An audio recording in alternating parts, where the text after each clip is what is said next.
You have been running after people your entire life and calling it loyalty. You called it love. You called it friendship. You called it ambition. But beneath all those noble labels was a simple, humiliating truth.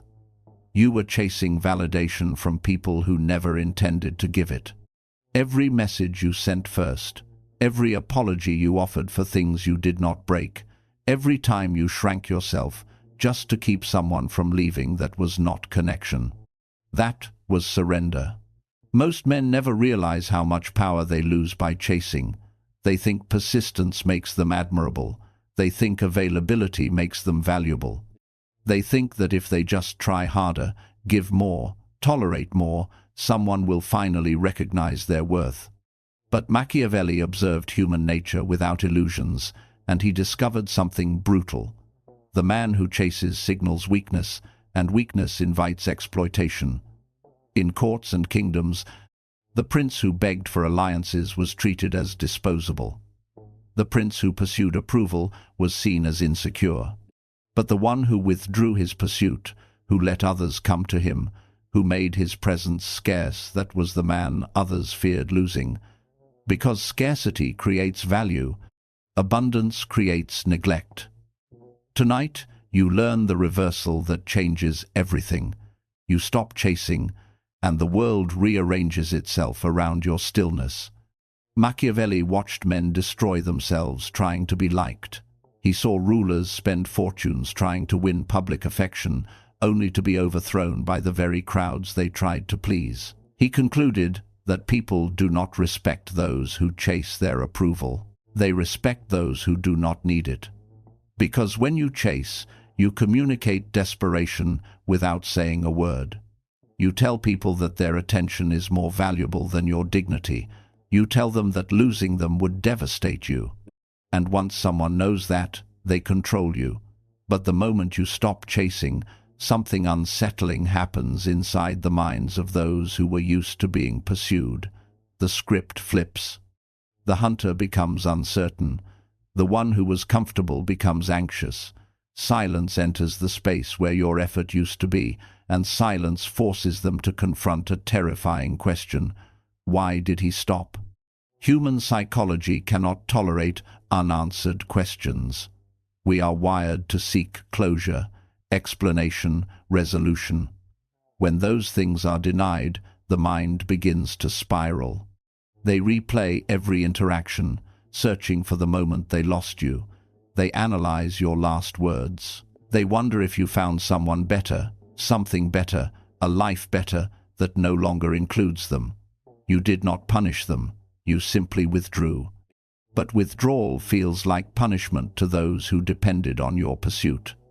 This is the first thing that happens when you stop chasing. People reveal who they really are. Some disappear because they were only there for your effort, not for you.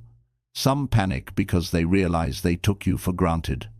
Some attempt to regain control by provoking you, testing you, trying to trigger a reaction that would restore the old dynamic. Do not fall for it. Tests are admissions of insecurity. If someone respected you, they would not need to test whether you still care. Machiavelli understood that power belongs to the man who is least dependent. Dependence creates vulnerability. Independence creates authority. When you stop chasing, you demonstrate independence in its purest form. You show that your emotional survival does not depend on anyone's presence. And nothing is more intimidating than a man who is not afraid to lose people. Most men are terrified of abandonment. They cling to toxic friendships, disrespectful relationships, and meaningless social circles because being alone feels like failure. But Machiavelli would tell you that solitude is not weakness. Solitude is purification. It removes the noise so you can hear your own thoughts again. When you stop chasing, you reclaim time, the most valuable asset you possess.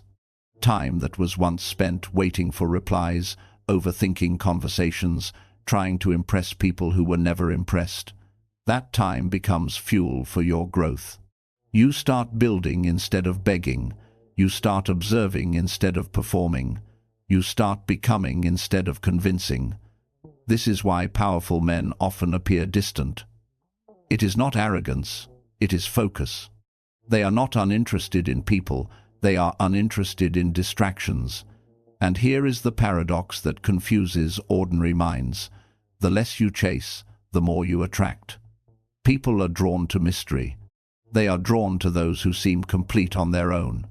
When you stop seeking attention, attention begins to seek you. When you stop trying to be seen, people start noticing you. When you stop proving your value becomes assumed. Because value that is constantly advertised looks suspicious, but value that exists quietly looks undeniable. This is why Machiavelli advised leaders to cultivate an aura of self-sufficiency. A ruler who appears to need nothing becomes the center of gravity. Others orbit him because they sense stability, certainty, power. You are becoming that man. Not loud, not desperate. Not available, on demand. Unmoved. And when people sense that you are no longer chasing them, they must confront a reality they hoped to avoid. You were never theirs to control. This realization creates tension inside them. Some will try to pull you back with kindness, others will try with guilt.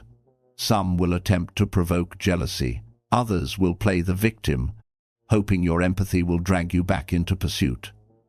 Recognize these tactics for what they are, attempts to restore a hierarchy where you were beneath them. But you are no longer beneath anyone. Stopping the chase is not just a behavior change. It is an identity shift. You are moving from seeker to selector, from pursuer to prize. And prizes do not chase, they are pursued. This does not mean becoming cruel. It does not mean becoming cold for no reason. It means understanding that your energy is finite and deciding that only those who respect it deserve access to it. You are no longer available to everyone. You are available to the worthy. Machiavelli would say that a prince must learn not only how to gain power, but how to preserve it. And the fastest way to lose power is to give it freely to those who have done nothing to earn it. When you chased people, you handed them authority over your emotional state. Now you reclaim that authority. Now you decide who matters. Now you decide who enters your life and who fades into irrelevance. And irrelevance is the fate that terrifies people more than rejection. Rejection at least acknowledges existence. Irrelevance erases it. This is the silent weapon you now carry. Not anger, not revenge, not confrontation, detachment. You are stepping back from the chaos of constant pursuit and entering a position of observation. From here, you see everything more clearly. You see who respects boundaries and who resents them. You see who values you and who valued only your effort. And once you see it, you cannot unsee it. The man who stops chasing does not become lonely. He becomes selective. He does not become bitter. He becomes strategic. He does not lose people. He filters them. This is what happens next. The illusion breaks. The dynamics shift. The weak connections dissolve. The real ones either strengthen or disappear. And for the first time in your life, you are not reacting to the world. The world is reacting to you. This is only the beginning. What happens next is something most men are never prepared for, because nobody warns you about the withdrawal symptoms of power. When you stop chasing people, you do not just change their behavior, you trigger a detox inside yourself. Your mind, conditioned for years to seek validation, begins to panic. It whispers that you are losing connections, losing opportunities, losing relevance. It tries to drag you back into the old cycle where effort equaled worth. This is the internal battle that determines whether you become powerful or return to being controlled. Machiavelli understood that conquering others is easy compared to conquering oneself. A prince could defeat armies and still be a slave to his impulses, and the impulse to chase is one of the strongest chains binding modern men. It disguises itself as kindness, as loyalty, as persistence. But beneath the surface it is fear. Fear of being forgotten, fear of being replaced, fear of not being enough on your own. When you stop chasing, you confront that fear directly. There is no distraction left, no constant interaction numbing the silence. You face yourself without an audience. And that silence will either break you or rebuild you. Most men run from it. Powerful men master it. Because in that silence, you begin to notice something extraordinary. Your identity was never supposed to revolve around other people. You were not designed to orbit around someone else's approval. You were meant to build a center so strong that others either align with it or drift away. This is the second thing that happens when you stop chasing. You become magnetic without trying. Not because you are performing, not because you are manipulating, but because you are no longer leaking neediness. Neediness is repulsive at a subconscious level. It signals instability, insecurity, unpredictability. People may tolerate it, but they do not respect it.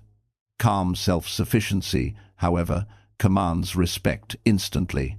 When you appear content without constant validation, others assume you possess something they lack. They cannot name it, but they feel it. It is the energy of a man who has nothing to prove. Machiavelli observed that rulers who appeared unshaken by praise or criticism created an aura of inevitability. People followed them, not out of affection, but out of belief that aligning with them was the safest option. Stability attracts loyalty. Desperation attracts opportunists. And this is where the dynamic shifts in your favor. The same people who ignored you when you chased may begin to reappear. They will frame it as coincidence, as curiosity, as concern. But the truth is simpler. They sense the loss of control. You were predictable before. Now you are not. Predictability is comfort for those who benefit from your consistency. Unpredictability is power. Do not confuse this with playing games. You are not strategizing to make people chase you. You are simply refusing to chase them. The difference is subtle but critical. One is manipulation. The other is sovereignty. Sovereignty means you exist on your own terms. Your mood does not depend on replies. Your confidence does not depend on compliments. Your direction does not depend on approval. This independence forces people to interact with you differently. They cannot pull the same emotional levers because the machine no longer responds. And when their old tactics fail, they reveal their true intentions. Some will escalate. They will become louder, more dramatic, more provocative, hoping intensity will force a reaction. Others will retreat completely, because without your effort sustaining the connection, there is nothing left. This is not loss. This is clarity. You are discovering which relationships were mutual and which were parasitic. Mutual relationships survive without chasing because both sides invest naturally. Parasitic ones collapse because they depended entirely on your effort. Machiavelli warned that a prince must be ruthless in identifying allies who drain resources without contributing strength. Modern life is no different. Your energy is your kingdom's treasury. Spend it wisely or watch your empire crumble. As you stop chasing, you also begin to see opportunities you previously missed. When your attention is not consumed by people who do not value you, it becomes available for pursuits that do. Skills improve faster, focus deepens, discipline strengthens. You start building a life instead of negotiating your place in someone else's. This is why powerful men often seem to rise suddenly after periods of isolation. They were not idle, they were recalibrating. They were redirecting energy from social maintenance to personal expansion, and expansion changes your standards. You no longer tolerate disrespect disguised as humor.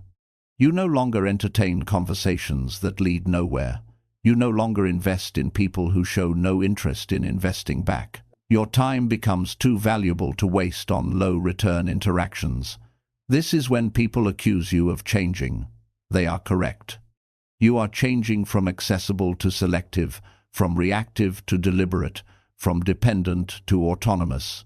Not everyone will like this version of you. Some benefited from the old one. Some were comfortable with your insecurity because it made them feel superior. Your growth disrupts their hierarchy. Let them be uncomfortable. Machiavelli wrote that a prince must accept being misunderstood if the alternative is being weak. Approval from everyone is incompatible with authority. The moment you prioritize universal acceptance, you dilute your power. And here is the truth most men fear to admit. Many people preferred you when you were chasing because it made them feel powerful. Your attention was their currency. Your effort was their ego boost. Your pursuit reassured them of their importance. Now that you have withdrawn that supply, they must generate their own validation. And most people do not know how to do that. So they try to pull you back.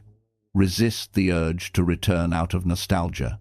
Nostalgia is a liar that romanticizes situations that were quietly destroying you. Remember why you stopped chasing.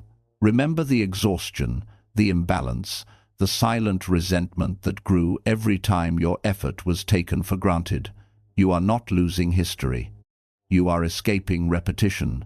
As this process continues, something even more powerful emerges: self-respect. Not the fragile kind that depends on compliments, but the solid kind built from discipline and restraint. Every day you refuse to chase, you prove to yourself that you are in control. Every ignored urge to seek validation strengthens your internal authority. You become someone you can rely on, and self-reliance is the foundation of dominance. Because the man who needs nothing from others cannot be negotiated with, manipulated, or intimidated. He engages by choice, not necessity. He walks away without hesitation because his identity is not tied to any single relationship or outcome. This is the man Machiavelli would trust with a kingdom. Not the charming one, not the agreeable one, the composed one, the one who can detach when necessary, act when required, and remain unmoved by emotional storms that drown weaker men. Stopping the chase is not about winning people back. It is about winning yourself back. You are reclaiming attention that was scattered across 100 distractions and concentrating it into a force that moves your life forward. You are stepping out of reactive existence and into deliberate creation. And once you experience that level of control, chasing becomes unthinkable. Because kings do not run after approval. They sit still and let the world come to them. Now you arrive at the final stage, the one most men never reach, because it requires a transformation that cannot be faked. When you stop chasing long enough, something irreversible happens. You stop wanting to chase at all. The hunger for validation that once controlled your decisions begins to starve. The noise of other people's opinions fades into background static. For the first time, you experience what Machiavelli would call true autonomy, a state where your direction is no longer influenced by the approval or rejection of others. This is what happens next. You become dangerous in a way that has nothing to do with aggression and everything to do with independence. Because a man who cannot be emotionally cornered cannot be strategically controlled. Machiavelli knew that the most powerful position in any negotiation is the ability to walk away without hesitation. Not as a bluff, not as a tactic, but as a genuine option. When others sense that you are prepared to leave, they adjust their behavior. They become careful. They become respectful. They become aware that losing you is a real possibility. And this awareness shifts the balance of power permanently. You will notice it in conversations first. People will choose their words more carefully around you. The same individuals who once interrupted you will now pause to hear what you say. Those who dismissed your opinions will begin asking for them, not because you demanded respect, but because your detachment made disrespect risky. Respect is never granted to those who chase it. It is given to those who do not need it. As this reputation solidifies, opportunities begin to appear from unexpected places. New alliances, new friendships, new doors that were invisible when you were preoccupied with old attachments. This is not coincidence. It is the natural result of raising your standards. When you stop entertaining what diminishes you, you create space for what elevates you. Machiavelli would describe this as controlling fortune by controlling yourself. Fortune favors the man who is prepared, composed, and free from desperation. Because desperation blinds judgment. It makes you accept offers you should reject, and reject paths you should explore. You are no longer desperate, you are deliberate. And deliberate men move differently. They speak with precision because they are not trying to impress. They listen more than they talk because they are not trying to dominate conversations. They observe patterns, intentions, weaknesses, strengths, all the information that reactive men miss because they are too busy performing. This observational advantage is where true power resides. The less you chase, the more you see. The more you see, the less you are surprised. And the man who cannot be surprised cannot be ambushed. But there is one final shift that completes the transformation. You stop measuring your worth by who stays and who leaves. This is the ultimate liberation. When someone exits your life, you do not interpret it as rejection, you interpret it as filtration. They were not aligned with your path, so they removed themselves. No resentment, no bitterness, no attempt to pull them back. Just space, and space is where growth accelerates. Machiavelli believed that a prince must sometimes stand alone to preserve the state. Popular decisions weaken authority. Necessary decisions strengthen it. In your life, choosing solitude over toxic connection is one of those necessary decisions. It may look harsh to observers, but it preserves your peace, your focus, your trajectory. Peace is not passive. Peace is strategic. A calm mind makes better decisions than a crowded one. A focused man accomplishes more than a distracted one. A detached individual cannot be baited into conflicts that derail his progress. This is the final outcome of stopping the chase. You become unhookable. No insult can trap you. No praise can intoxicate you. No absence can destabilize you. You operate from an internal center that remains steady regardless of external chaos. People will sense this before they understand it. They will call you mysterious, intimidating, distant, composed. Some will admire it. Some will resent it. Both reactions are irrelevant because you are no longer performing for an audience. You are building a life, and the life you build will speak louder than any explanation ever could. This is what Machiavellian mastery looks like in modern form. Not manipulation, not cruelty, precision, selectivity, emotional discipline so refined that your presence alone communicates authority. You did not become this man by chasing. You became him by stopping. From this point forward, remember the principle that separates rulers from followers. What you pursue runs from you, and what you become pursues you. So become formidable. Become self-contained. Become the man whose silence is heavier than others' words. Let them chase if they choose. You have already moved beyond the need to run.